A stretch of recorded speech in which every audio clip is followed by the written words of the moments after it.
For nearly 20 years, one of Africa's most powerful jihadist leaders has stayed almost completely invisible. No interviews, no cameras, no public appearances. And yet, as Mali's military loses ground and Russian-backed forces retreat north, Iyad Ag Ghali's shadow is suddenly stretching across the entire Sahel.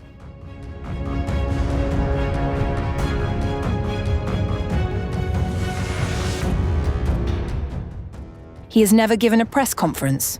He does not appear on television. He has not been photographed for years. And yet for nearly 2 decades, Iyad Ag Ghali has remained one of the most influential jihadist figures in Africa's Sahel region. Now, at 72 years old, the leader of Jama'at Nusrat, al-Islam, wal-Muslimin, or JNIM, Al-Qaeda's branch in the Sahel, is being described as the central strategist behind a massive offensive against Mali's military junta. In late April, coordinated attacks struck multiple regions across Mali. JNIM fighters, working alongside Tuareg separatist groups, recaptured key northern towns including Kidal and Tessalit. The offensive reportedly forced Russian-backed Africa Corps units to withdraw from parts of northern Mali without major battles. At the same time, jihadist forces began tightening pressure around Bamako itself, targeting supply routes and expanding operations deeper into southern Mali.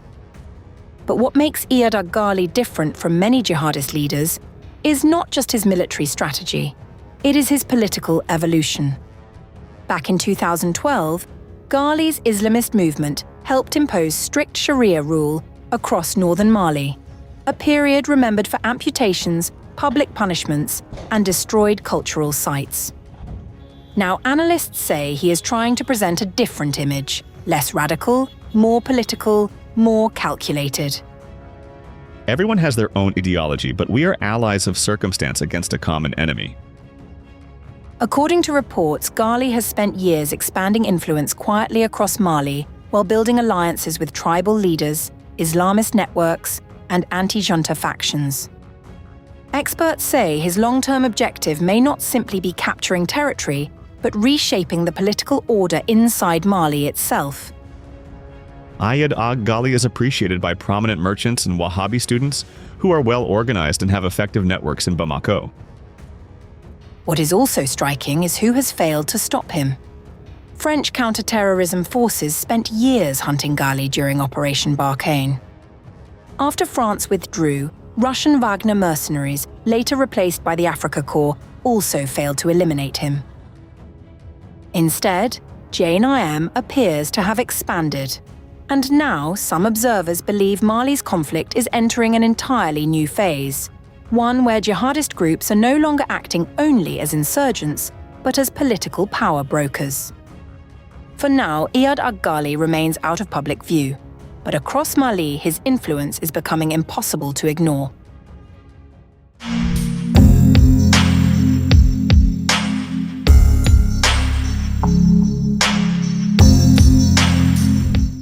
Mali is facing one of its most serious security crises in over a decade, after a wave of coordinated insurgent attacks killed Defense Minister Sadio Kamara and forced Russian-backed forces to withdraw from key positions in the north. Kamara, a central figure in Mali's military leadership and a close ally of Moscow, was killed on April 25th when his residence near the capital Bamako was targeted in an attack attributed to an Al-Qaeda affiliate in West Africa. The killing coincided with a sweeping rebel offensive involving Islamist militants and Tuareg separatists, described by analysts as the largest coordinated assault in Mali in 14 years. The northern city of Kidal, a strategic stronghold, has now fallen back into rebel hands after Malian forces and Russian Africa Corps troops withdrew following intense clashes. An accord has been reached permitting the Malian army and its Russian Africa Corps allies to leave Camp 2, where they have been holed up since yesterday. The town was now totally under rebel control. Another statement from the separatist Azawad Liberation Front confirmed the withdrawal. The Russian Africa Corps troops and the Malian military withdrew from the city after an agreement was reached for their peaceful exit. Kidal is declared free. This operation is being carried out in partnership with the JNIM, which is also committed to defending the people against the military regime in Bamako. According to media reports, the offensive extended beyond Kidal. Insurgents launched attacks on Bamako's international airport, the Kati military base, and multiple cities, including Gao and Sévaré, targeting military infrastructure, seizing weapons depots, and reportedly downing a Russian helicopter. Malian authorities acknowledged the scale of the attacks, but said the situation was contained.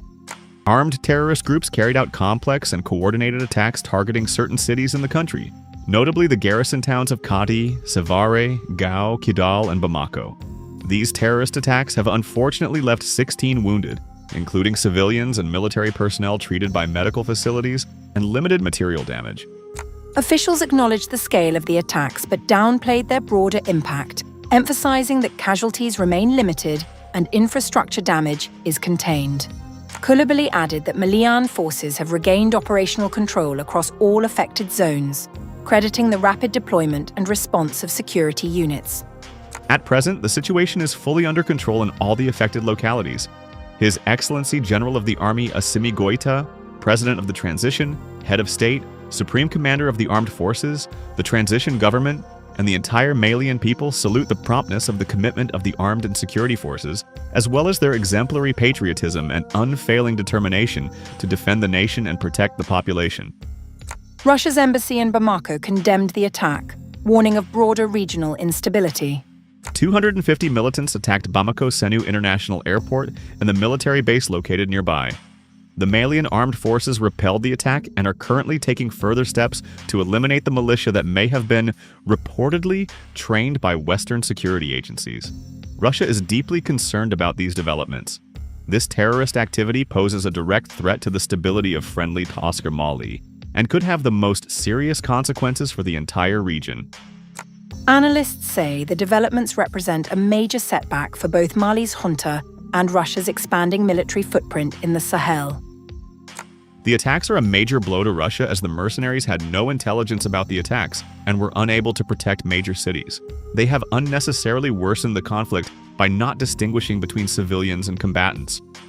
The fall of Kidal, the killing of a defense minister, and the mashtab of coordinated insurgent operations signal a sharp deterioration in Mali's security landscape, raising urgent questions about the effectiveness of Russian-backed military strategy and the future of stability across the wider Sahel region.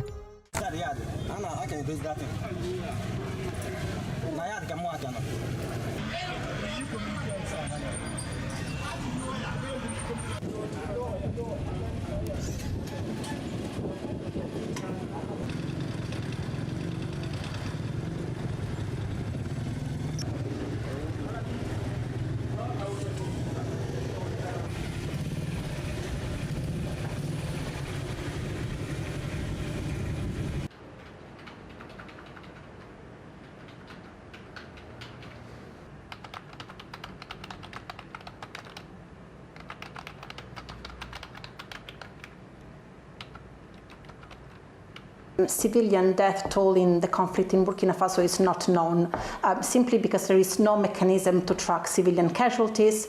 There are figures available by ACLED, for example, which show that up to 10,600 civilians have been killed in the conflict since 2016, so since the beginning of the conflict. However, this might likely be a gross undercount because many incidents, they just go underreported. So according to our research, we have documented 57 incidents resulting in the killing of over 1,800 civilians by both parties to the conflict. Of these 1,800 people, 1,200 were killed by security forces and VDPs.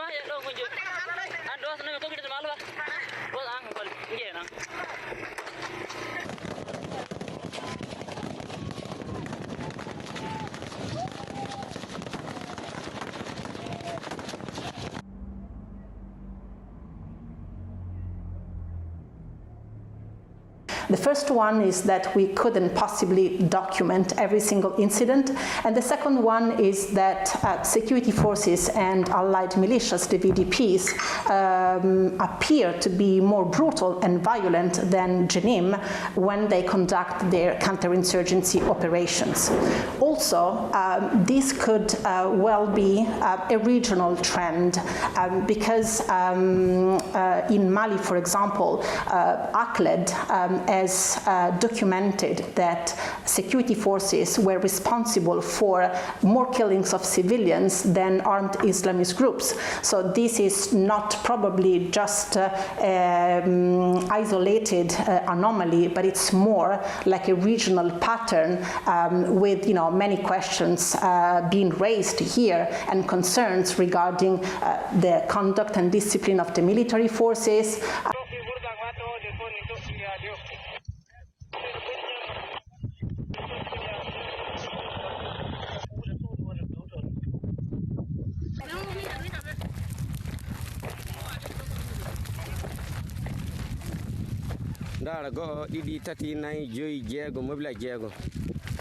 First of all, because military abuse undermines state legitimacy.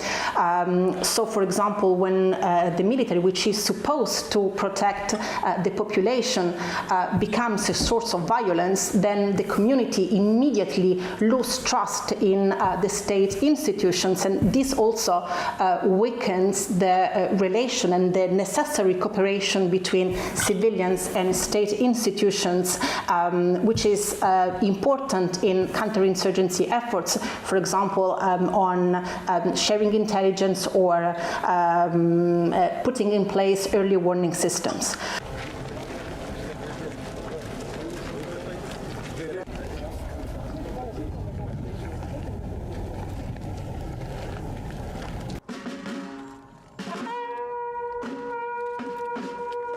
In Burkina Faso non credo che mi fanno entrare.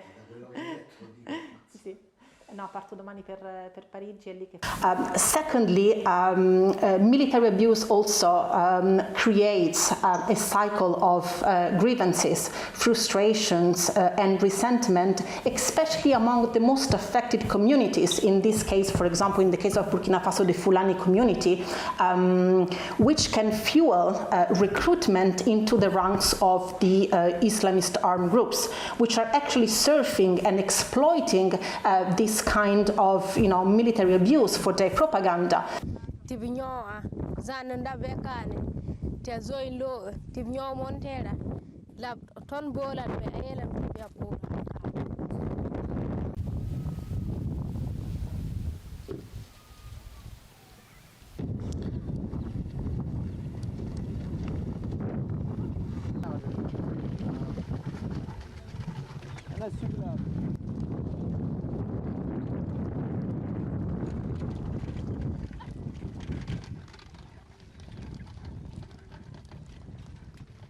Jangoɓe to lutti ɓe jangoɓe école men